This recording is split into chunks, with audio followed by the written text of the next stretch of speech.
Vamos ver se vai. Estão me vendo, gente? Oi. Aê! Que ótimo, Meu então. Instagram, eu acho que ele existe, ele não aceita que eu entre na live de ninguém. Todo mundo que tem que entrar na minha live. E adivinha aí, gente? Ah, não tem Já problema, inscrevi a gente faz no por Instagram. aqui.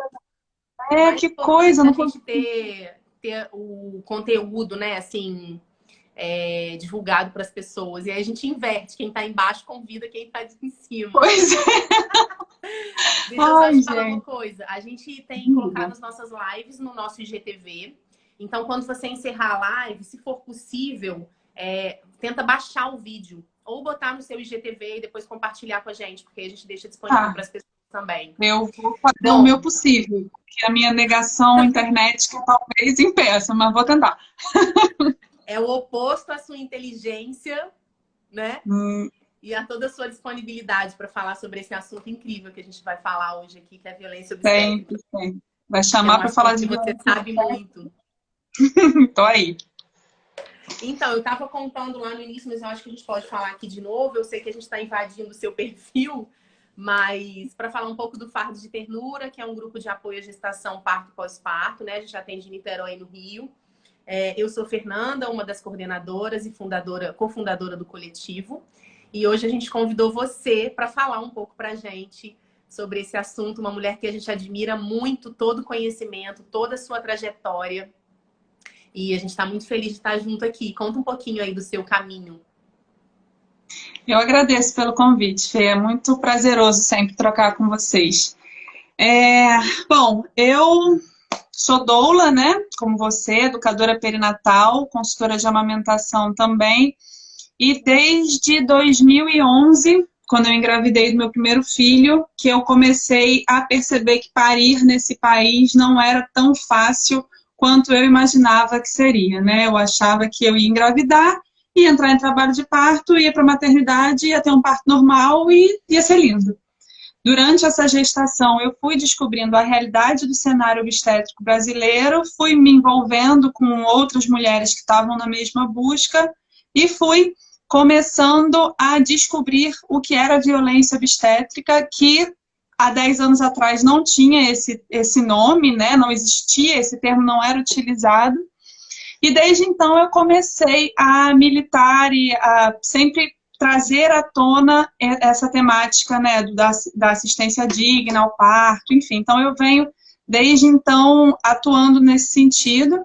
Hoje em dia eu atuo junto com a Rede Parto do Princípio, que é uma rede de mulheres em prol da maternidade ativa, né? E tem essa pegada da luta pela erradicação da violência obstétrica. E aí estamos aí. Sempre que o povo me chama para falar de VO, eu tô indo. Então, hoje você está ligada à parte do princípio.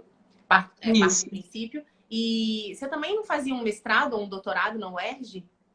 Eu faço um doutorado na UERJ, só que é em artes, é outra coisa. Na verdade, eu pesquiso maternidade, eu pesquiso as representações artísticas da maternidade, que não dá, né? Depois que a gente entra nesse meio, não tem a menor condição de sobrar espaço para mais nada. Você tem que Para falar sobre continuar. outro assunto. Não dá. Então, ou eu juntava tudo, ou eu não ia para o doutorado. Então, estamos nessa aí. Verdade. Bom, então, para quem está chegando agora, a gente vai falar sobre violência obstétrica. A gente sabe que a violência obstétrica, ela documentadamente está presente em uma a cada 4 mulheres que estão parindo, né? E a gente sabe que esse dado talvez ele seja subestimado, porque Uhum. muitas mulheres não reconhecem a violência obstétrica na forma como ela é mesmo, né?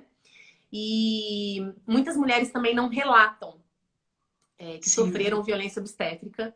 A gente tem vários casos de mulheres que demoraram muito tempo para reconhecer e para entender que sofreram violência obstétrica. Então, 1 para 4 é um número que a gente acredita que seja pequeno, né? Uhum.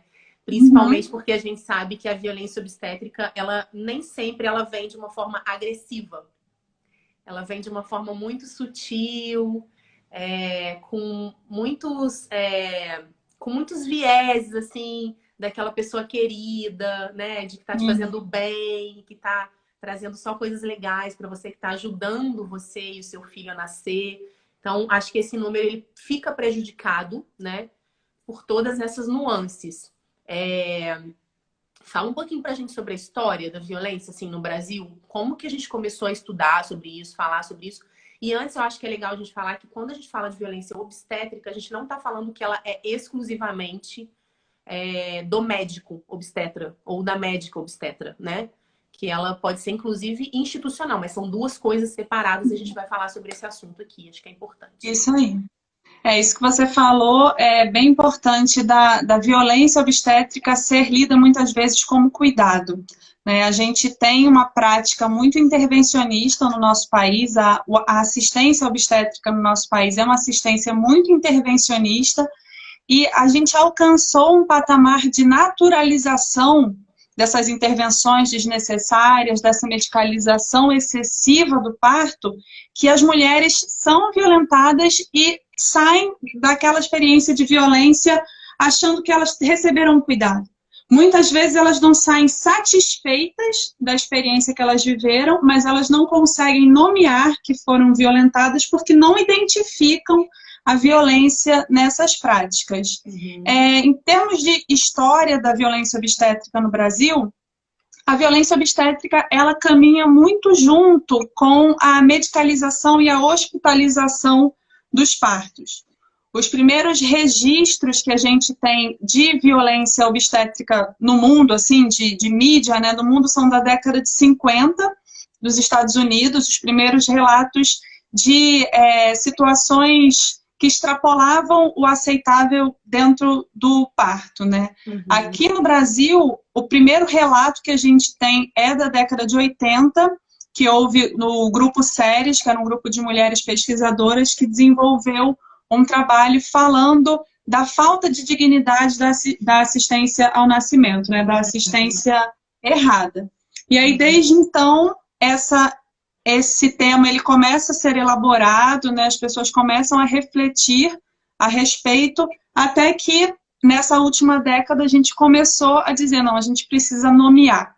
É muito importante que a gente tenha um nome para isso que está acontecendo, que a gente possa pautar essa questão a partir dessa concretude que é o termo violência obstétrica. Uhum. E aí foi aquela labuta toda no ano passado, né? Violência obstétrica pode dizer, não pode dizer, Ministério da Saúde, CREMERG, aquela confusão, mas conseguimos, vamos falar de violência obstétrica. Porque que é também o a gente acaba trazendo uma naturalização do nome, né? Assim, intervenções desnecessárias. Intervenções desnecessárias é muito bonitinho pra gente falar. Pois é. Assim, não traz muito impacto. Porque é desnecessário. Não dá conta. Sob qual ótica? De quem? Né? Pois é. Pra mim é desnecessário, mas pra você pode ser necessária. Então, é violência mesmo, né? Porque ela também parte de um sistema opressor. Já de muitos anos. E principalmente e exclusivamente contra a mulher. Né? Sim. Então, assim, não existe violência... Pode falar. A violência obstétrica, ela é uma violência de gênero, né? Ela está dentro do escopo da violência de gênero e da violação dos direitos humanos. A gente reconhece que a violência obstétrica existe porque quem passa pelo processo gestacional é a mulher.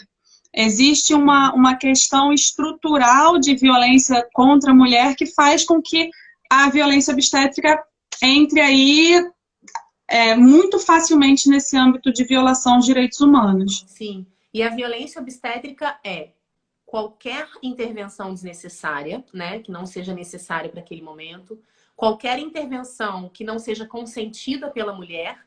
É importante a gente falar aqui também, porque tem muitas pessoas que confundem parto seguro, emergência, intervenções. Então, a gente está falando aqui de intervenções que não são para emergência, né?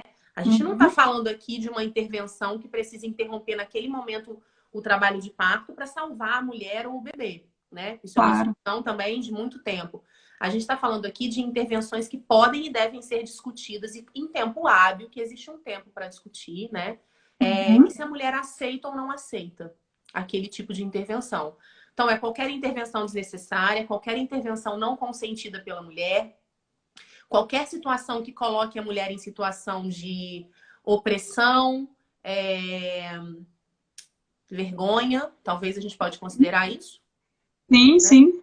Mas o que você traz pra gente aí, como O definição? excesso, o excesso de patologização da gestação e do parto também pode ser considerado violência. Eu abri uma caixinha de perguntas aqui nos meus stories, consegui fazer isso com todo o meu trabalho aí, e eu recebi uma pergunta que eu achei bem interessante, que tem a ver com isso que a gente está falando, foi da Jaqueline Torres, que ela pergunta se o excesso de prescrição de exames na gestação na procura de algum motivo para cesárea é violência obstétrica. Ótimo. E a resposta para essa pergunta tem muito a ver com esse outro âmbito da assistência ao parto, que é olhar para um processo fisiológico como se ele fosse um processo patológico. De doença. De doença, exatamente. Partir do princípio que a gestação é uma condição que deixa a mulher com a sua saúde fragilizada e a partir daí começar a cavucar problemas que sim, muitas vezes são porque quer se encontrar um motivo para levar a mulher para a cesárea. Então, esse olhar da patologização, né, desse olhar como doença, também é violência, né? E o silenciamento das mulheres, essas violências que são mais reconhecidas, violência verbal, violência física, violência sexual, são todas violências que quando acontecem no período do ciclo gravídico puerperal, fazem parte do amplo escopo da violência obstétrica. Bem interessante você falar sobre isso, porque a gravidez, né, o trabalho de parto, o parto, ele quase que leva a mulher, né, pelo olhar das outras pessoas, a um lugar de santificação, aquela mulher que está parindo e tal. E existem muitos relatos de violência sexual nesse período, né? Que são escondidos, que não são falados. As mulheres têm vergonha de expor.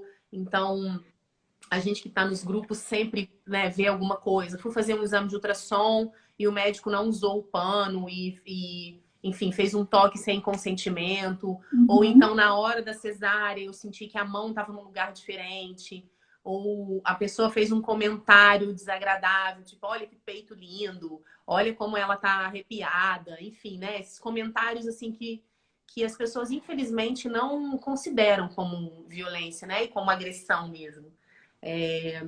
Porque eu acho que tem receio de associar a violência sexual à gestação, né? E a esse processo de parto e trabalho de parto.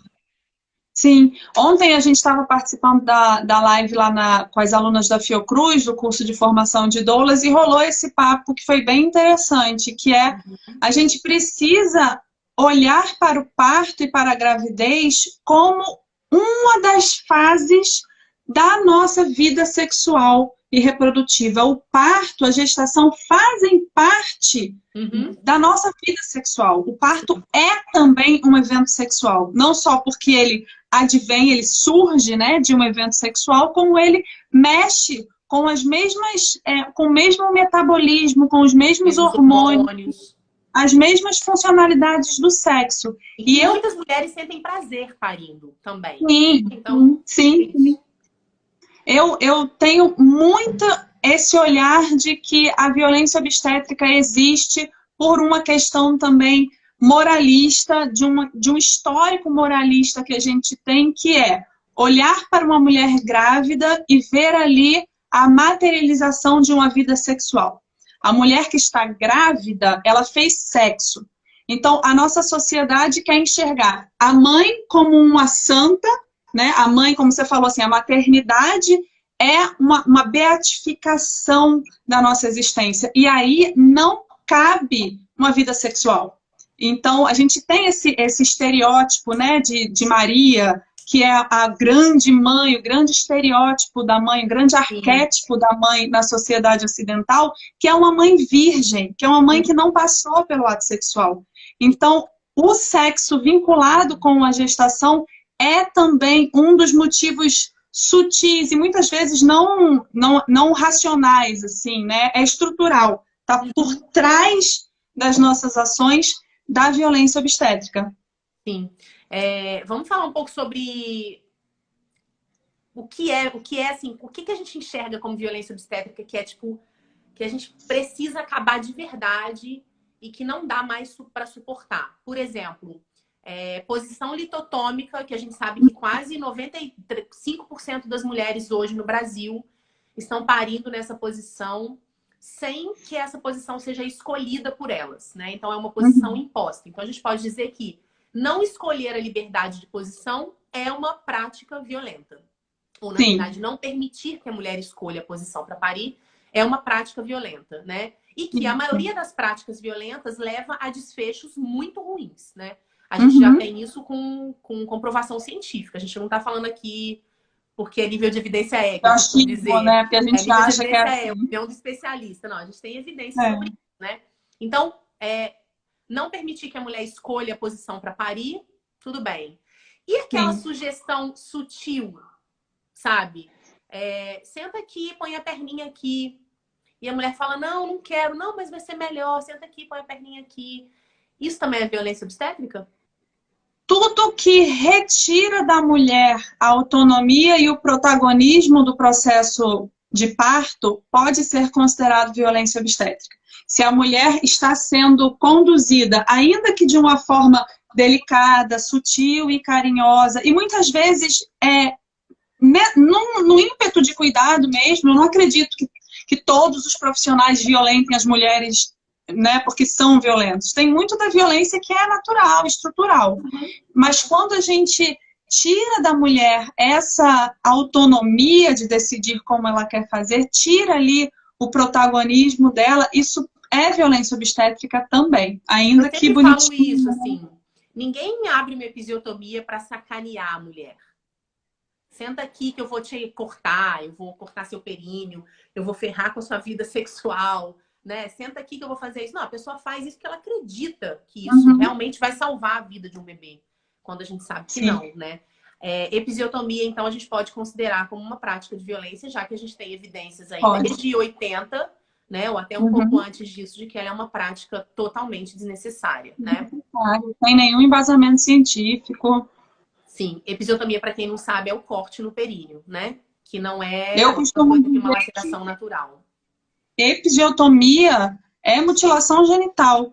A gente fica, né, nossa, tão chocada quando ouve aquelas histórias das mulheres na África que têm o seu clitóris cortado e a gente não percebe que aqui, do nosso lado, nas nossas histórias pessoais, nas histórias das nossas familiares, as mulheres que a gente acompanha, né? Sim, continuam sofrendo mutilação genital. É uma das maiores violências, né, das mulheres, né? Sofrem episiotomia no Brasil. Isso é muito, né? Isso é muito. E aqui no Rio de Janeiro a gente tem uma lei que fala sobre a manobra de Christeller, né? Ou Christeller, cada pessoa chama de um jeito, que é aquele ato de empurrar a barriga, né? Que é para botar o bebê, botar entre aspas, né? Botar o bebê para nascer. Que também é considerado uma prática de violência, né?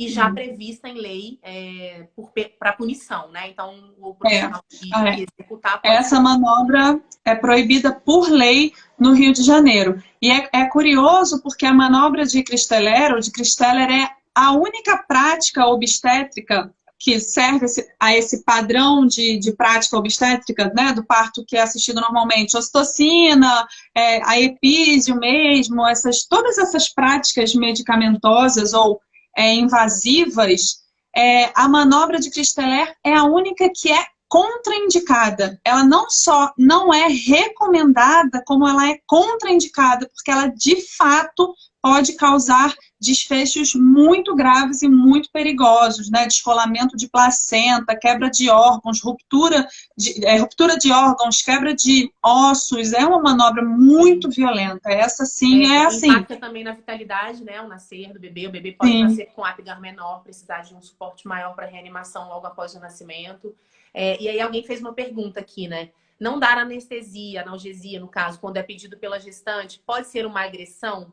E ainda aí tem outras falas que a gente vai falar sobre isso, né? Quando fez, estava gostoso, na hora de fazer não gritou, agora você quer anestesia. Negar um procedimento, negar um pedido da mulher, principalmente para um recurso farmacológico de alívio da dor, é violência obstétrica? É diferente do que a doula faz, né, Roberta? Pois existe muito... existe muito essa confusão de que o parto digno é o parto natural, né? Como se a humanização, esse termo, né, do parto humanizado, que eu vivo falando, gente, a gente tem que parar de usar isso. Não é, tá ruim, esse termo não cabe mais. Já coube, já houve um momento que era preciso nomear e esse foi o nome que se utilizou. Mas o debate hoje já avançou. Então, as pessoas acham que o parto humanizado é um tipo de parto e esse parto engloba não ter analgesia. Quando, na verdade, a humanização da assistência, que é o oposto da violência obstétrica, é... Oi, Beli. Beijo, amor. É justamente a gente ouvir, reconhecer a individualidade, a subjetividade daquela pessoa e agir conforme o desejo dessa mulher. Então, sim, negar, além de ser uma violência física mesmo, né, que você está... me fugiu a palavra. Está causando dor na mulher propositalmente, né? Existe toda essa questão dessa confusão do que é o parto humanizado, parto digno, enfim, né? Mas, e aí tem esses discursos, né, que a gente vê muito, assim, quando eu trabalhava no SUS, nossa, era muito sofrido. Acho que foi por isso que eu pedi demissão também, porque a gente não aguenta, porque a gente também é violentado o tempo inteiro, né? Assim, tem uma hora que é tanta violência que a gente sofre que a gente fala, cara, não, acabou, não dá mais, né? Agora eu preciso me proteger. Mas o discurso é muito isso, né? Assim, agora você não pode gritar porque você já gritou quando você estava fazendo. Na hora você virou o olhinho e agora você está pedindo analgesia. Enfim, todo esse discurso, né? Que a gente vê no SUS, principalmente, porque eu acho que a gente pode falar um pouco sobre isso também, né? Da violência no SUS e da violência na rede privada. Ela é diferente, né? Porque a gente vai envolver outras coisas aqui que eu trouxe também pra gente falar. Mas falar isso pra uma mulher, fazer um julgamento de valor, eu via muito assim, mas você já tá no 5º filho, você aguenta esse parto sem dor, sem analgesia, sabe? Você é parideira, então vamos continuar, enfim, obrigando a mulher ali também numa condição que ela não estava satisfeita. Que tem isso também, né? Muitas mulheres são obrigadas a parir. Sim. Muitas mulheres vão para o SUS, escolhem uma cesárea.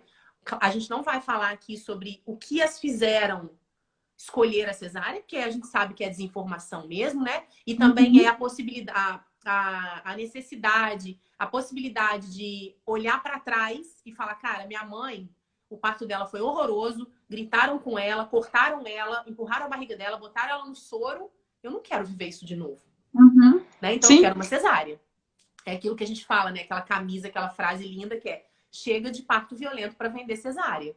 Que a gente sabe essa frase é crucial, assim, pra gente entender a violência. Eu nem sei de quem é essa frase, mas quem criou essa frase realmente é exatamente... Acertou em cheio. Eu também não sei. Tenho a camiseta, mas não sei de onde é que vem essa frase. Pode falar sobre cesáreas a pedido depois numa outra live, que eu acho que é bem interessante também. Mas aí isso faz com que a mulher também não tenha a possibilidade de escolher, né, uma cesariana.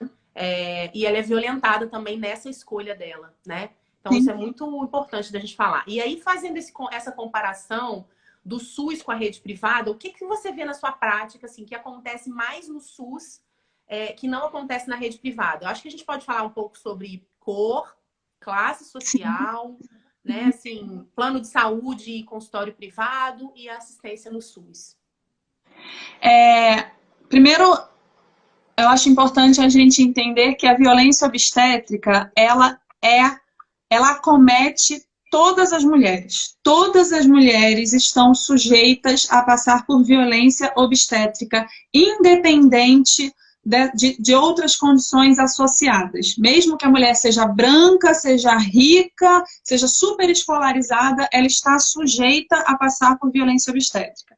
Porém, quando existem outras opressões estruturais associadas, como o racismo, a LGBTfobia, ou o preconceito de classe, a mulher é mais violentada. Então, ela sofre a violência obstétrica, mais o racismo, mais a LGBTfobia. Então, são acúmulos de violências que vão transformando aquela situação em uma situação mais violenta.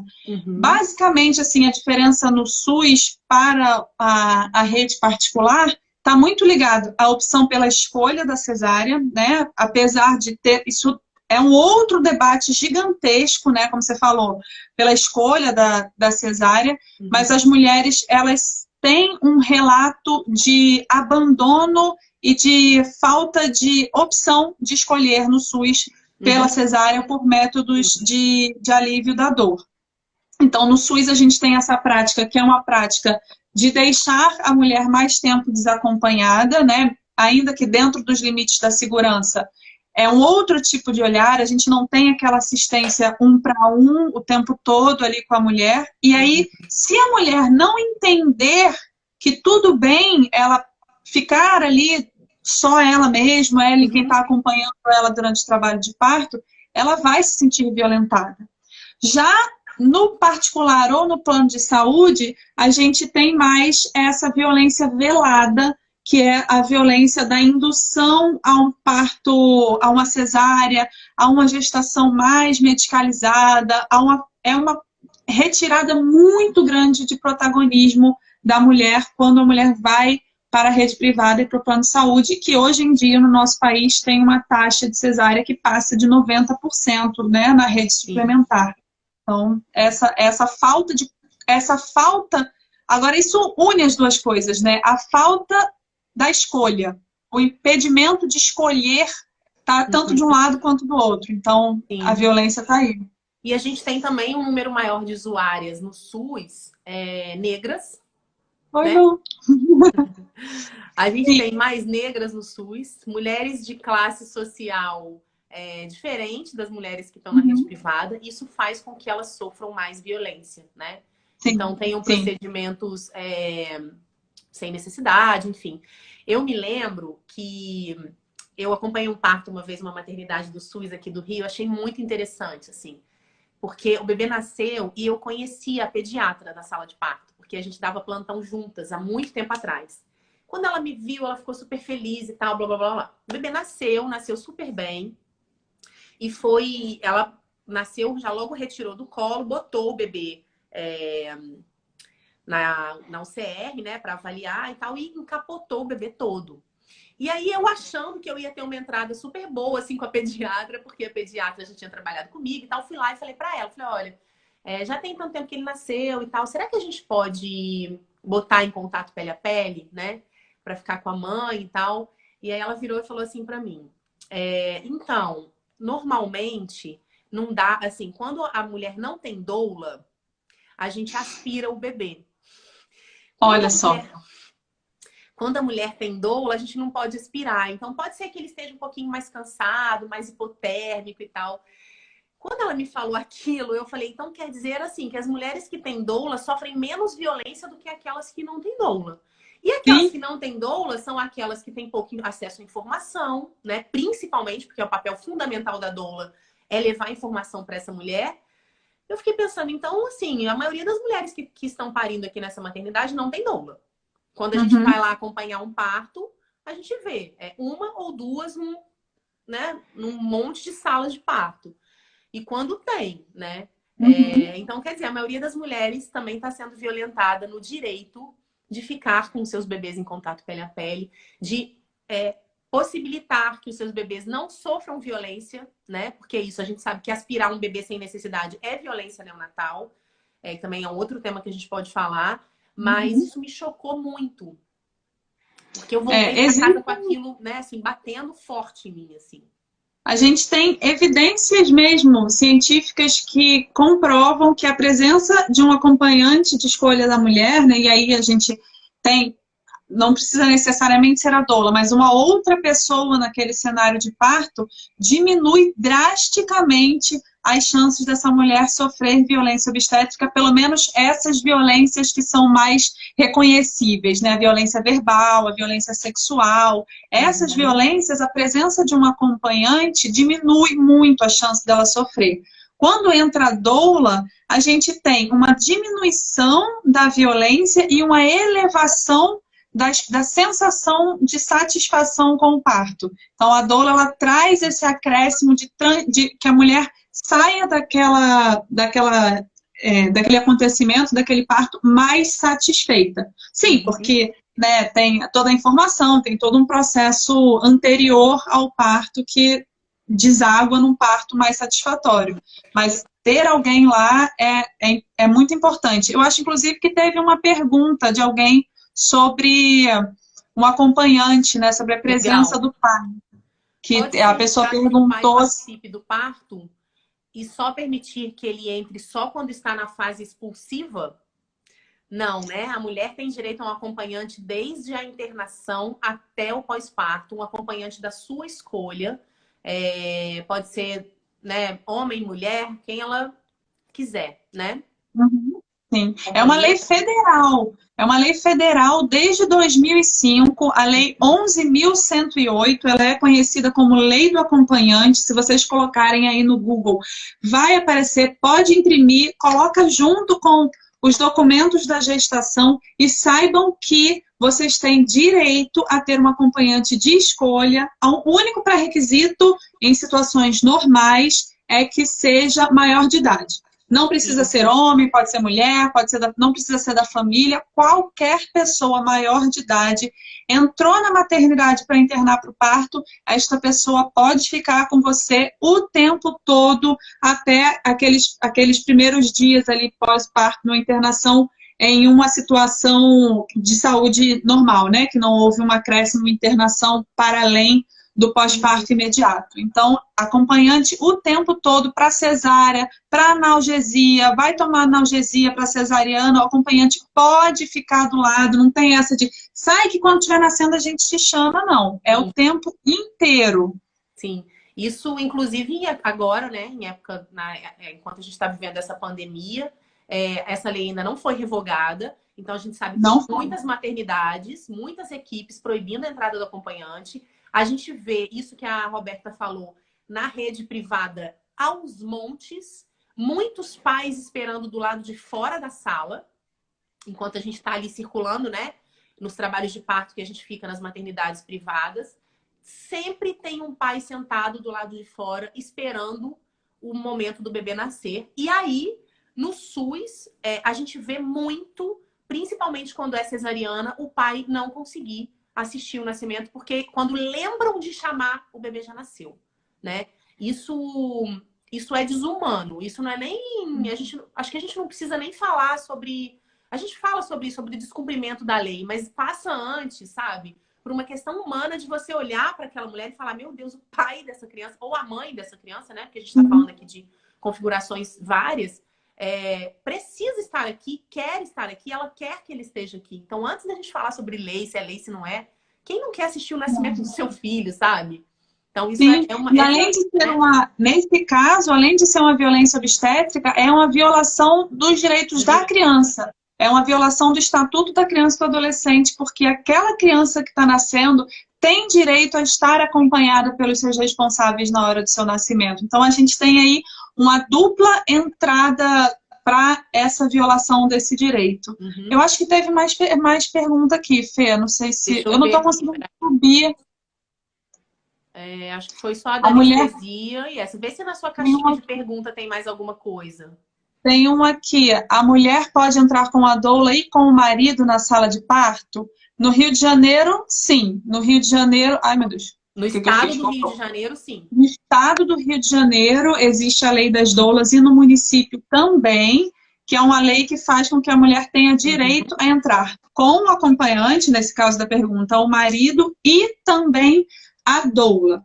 Assim como a lei do acompanhante não está revogada por nenhuma resolução neste momento de pandemia, a lei das doulas também não está. A lei das doulas continua valendo e, pela lei, a mulher tem direito a entrar com o acompanhante e com a sua doula. Agora, fora do estado do Rio, aí são realidades distintas que teria que ver caso a caso, né? Sim. E na cidade do Rio de Janeiro, a gente também tem uma lei municipal que garante a entrada da doula também nas cesarianas. Então, é importante a gente falar que a doula não é uma profissional excluída desse cenário.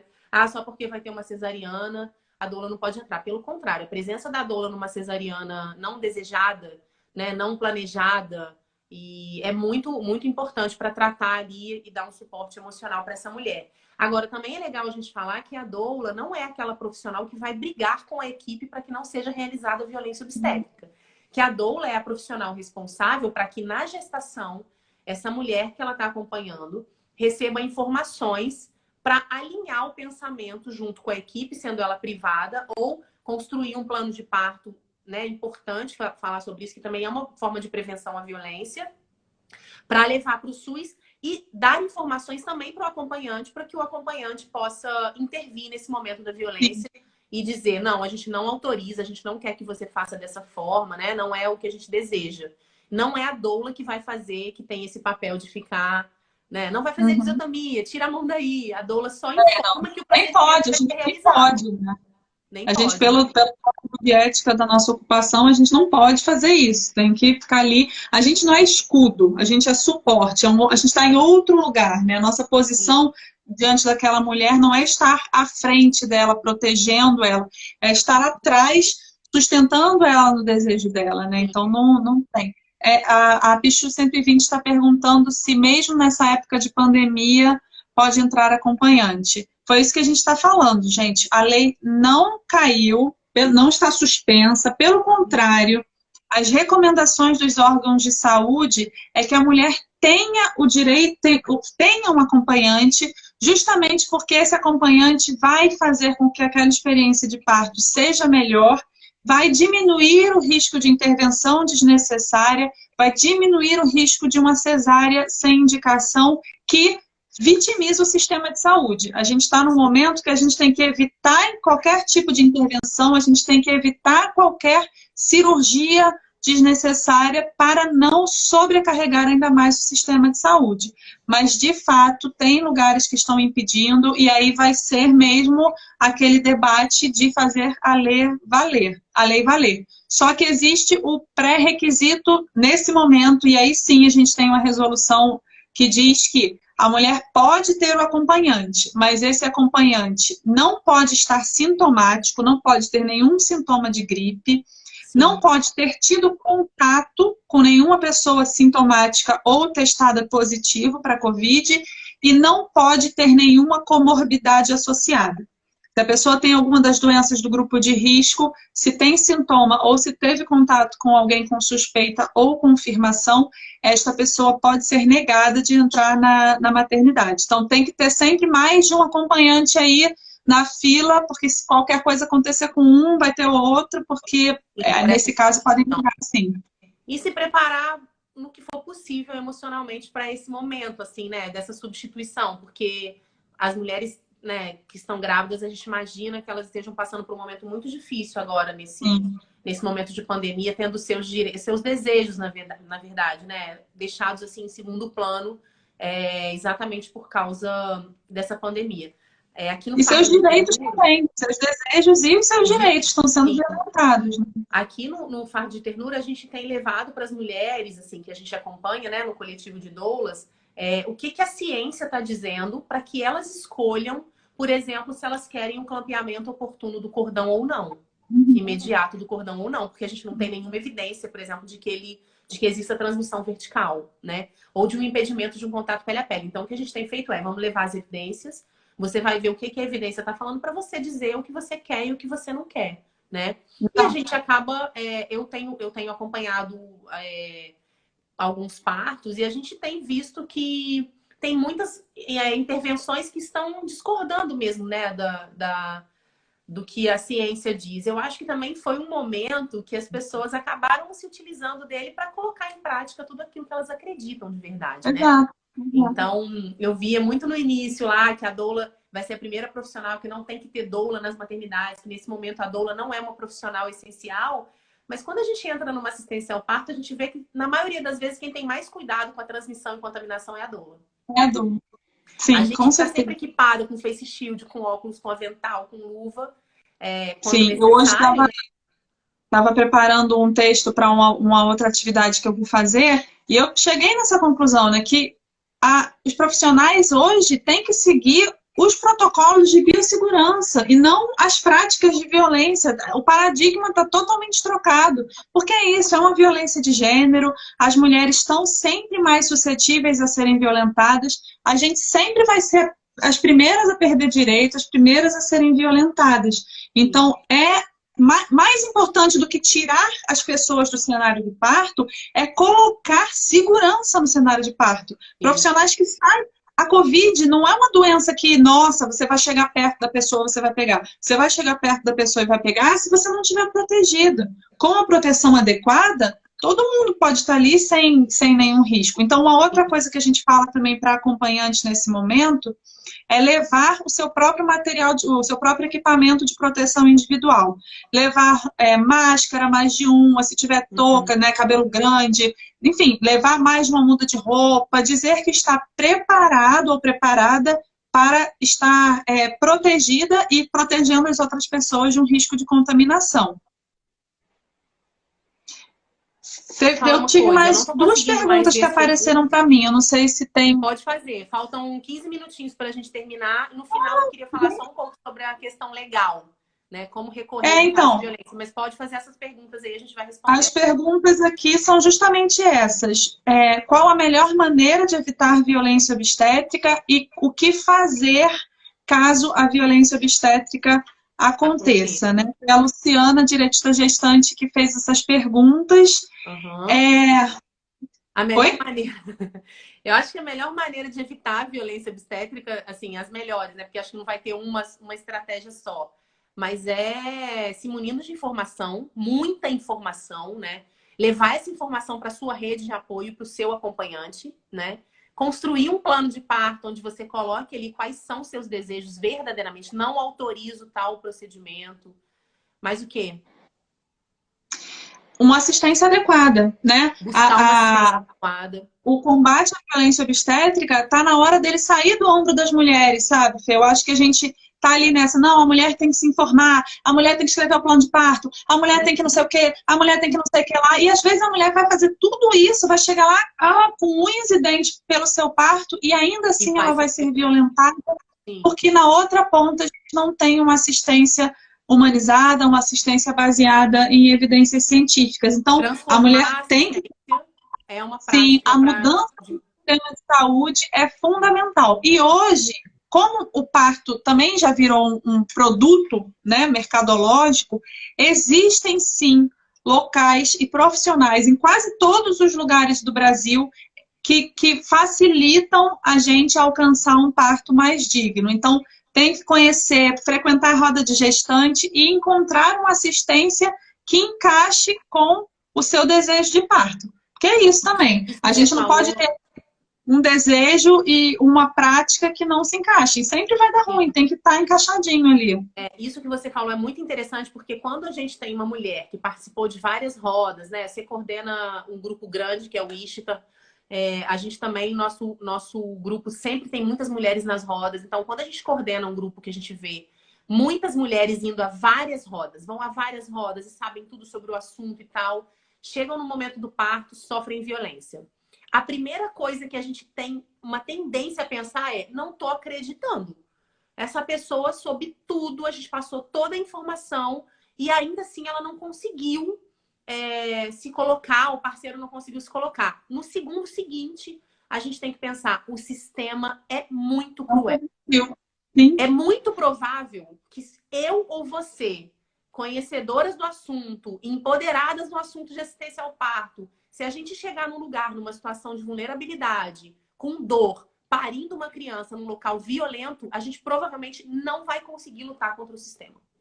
Sim, você imagina a mulher que não tem informação como a gente tem. Pois é impressionante, sabe? E quando a mulher tem informação, parece que essa violência ela vem dobrada, né? Porque ela reconhece que ela sofreu violência e aí a situação é mais complexa ainda, é mais dolorosa ainda, né? Existe a relação médico-paciente na nossa sociedade, ela é muito uma relação de poder, né? Então, quando a gente entra no hospital, a gente já eu tô aqui num lugar que eu tenho que obedecer, que eu tenho que seguir o que estão me dizendo, porque senão alguma coisa pode dar errado. Então, vou tem essa retaliação, né? O meu bebê vai sofrer alguma intervenção desnecessária e tal.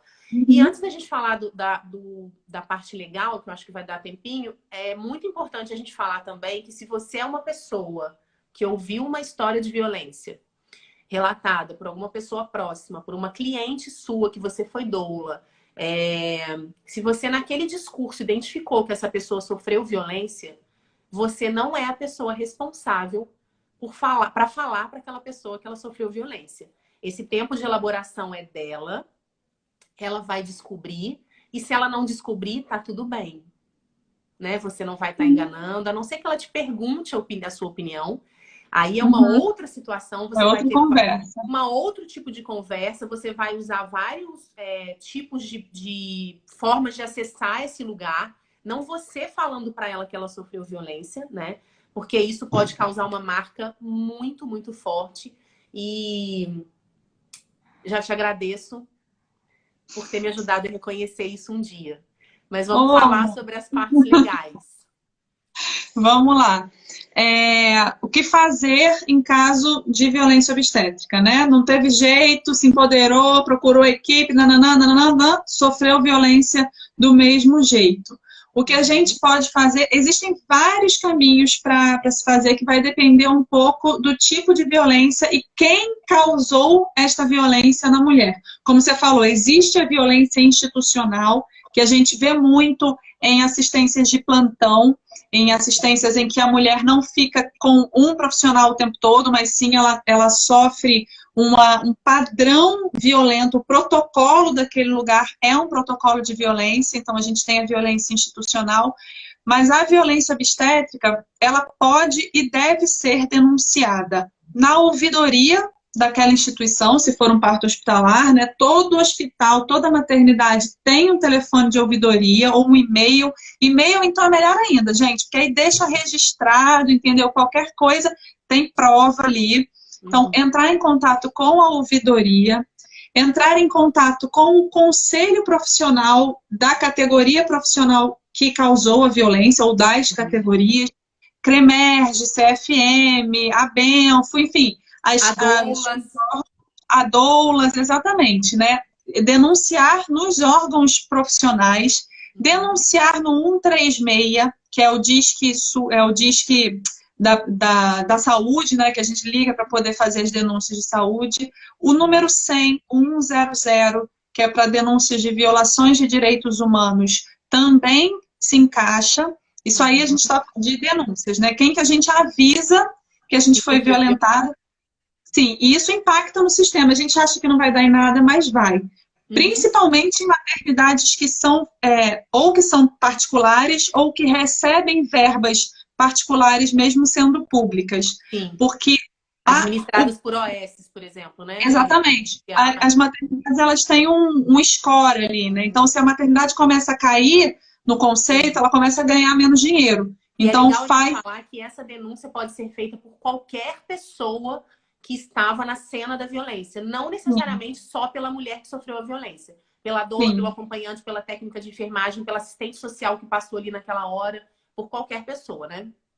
Sim. E aí, além desse campo da denúncia, a gente tem o campo das ações judiciais, né? Aqui no Rio de Janeiro, a gente tem o Núcleo da Defensoria da Mulher, né? O NUDEM, que tem uma parceria fantástica com a turma do parto. Então, se a mulher quiser entrar com uma ação judicial, ela pode entrar, né, seja pelo NUDEM, pelo serviço público, né, de assistência da defensoria, ou seja, contratando um advogado para entrar com uma ação.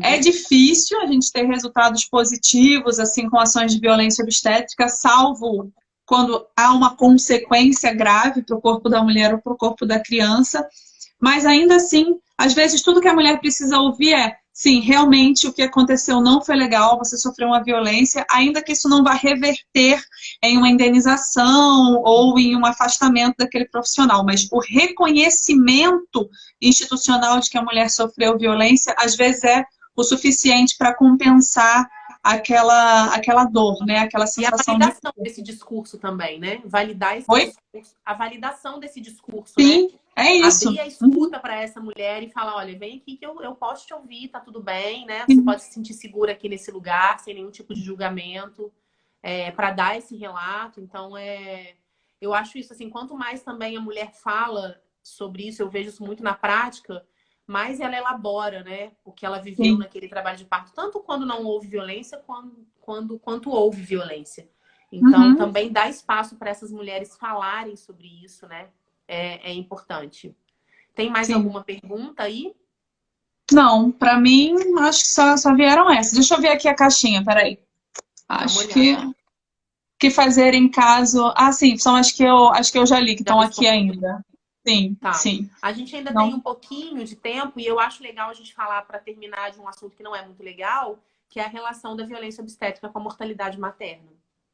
Porque a violência obstétrica, ela vem, como isso que a gente falou, né, com intervenções desnecessárias. A gente já tem uma taxa maior de mortalidade materna nas mulheres negras, 60% das mulheres que morrem são negras, né? E provavelmente a maioria delas também sofreu intervenções desnecessárias, sofreu violência obstétrica, porque é isso, negar um tratamento adequado também é violência obstétrica, e a gente sabe que a maior parte dessa mortalidade materna pode ser evitada com condutas adequadas no pré-natal. E aí, 92%, não é um pouquinho não, 92% das mortes maternas são evitáveis, ou seja, são negligência ou são falta de condições estruturais para que a mulher acesse uma assistência de qualidade. É muita coisa. Assistência de qualidade. É muita coisa, né? 92% das mulheres que morreram poderiam não ter morrido. É muita gente. A gente fala pouco. Assim, eu acho que a gente também vive numa bolha, então a gente acaba falando muito sobre isso, né? Mas quem não está nesse movimento e dentro desse cenário nem sabe que esse dado existe, né? Que as mulheres pretas morrem mais e que essas mortes, na maioria das vezes, pode ser evitada. A maioria dessas mortes pode ser evitada.